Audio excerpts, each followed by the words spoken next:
মেজবানি গেলাম নানুরে কবরে দিয়ে এলাম আবার লাস্টে কি মেজবানও খাইলাম লাস্টের পরে মেডিকেল করতে যাই মেডিকেল করতে যাওয়ার পরে ডেট ছিল 12 তারিখে পরে 12 তারিখে ভালো লাগলো না বাগান যাই আমরা দুজন দেখছে পুরা গই যাই না 14 তারিখে আমার দাদা পুরা গই পাহাড় 19 তারিখে গেছে আবার 14 তারিখে ভাই আমার লাইফে যদি কেউ সব থেকে বেশি যত্ন করে থাকে সেটা আমাকে তিনি ভাই আমার বাপেরা পাশে ভাই পাশে সব থেকে আমাদের তিনি ভাই বোনেরা আমাদের কারণ তার আগে থেকে আমার মা এবং আমার দাদা আমার বাপের একটু বেশি ভালোবাসতো আমার দাদার দাদি এই দেখে ওরা দেখে তারা তো এরকম আর কি আমার না আমার মা তো মার ভালোবাসা পায় না কিন্তু দাদি ভালোবাসা আমার নানুও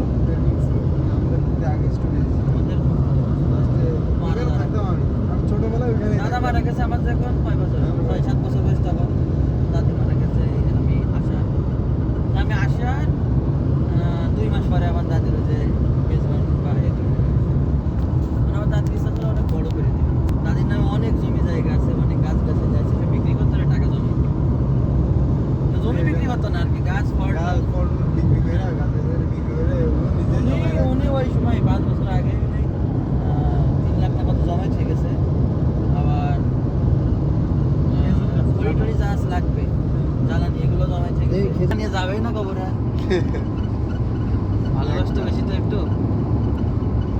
এরকম আছে ভাই মানে আগের যুগের মানুষ যেগুলো আছে ভাই কি বলবো আমার স্বাস্থ্য আমার দাদু ছিল দাদাও ছিল এরকম নানা নানি ছিল আমার স্বাস্থ্য আমি পড়বো বই বুঝেছেন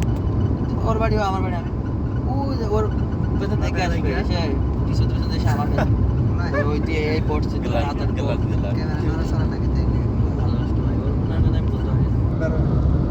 তিনবার আসি ঢাকায় 3 বার বাজারে গেছি আর না আজকে নানু নানুরও দিলাম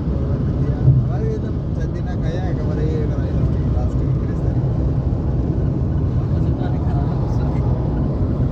মেজবান খাইতে পারি নাই তারপরে স্বাস্থ্য একদম খাইতে পারি নাই মেজবান খাওয়ার জন্য তোমার ভাড়াইছে কারণ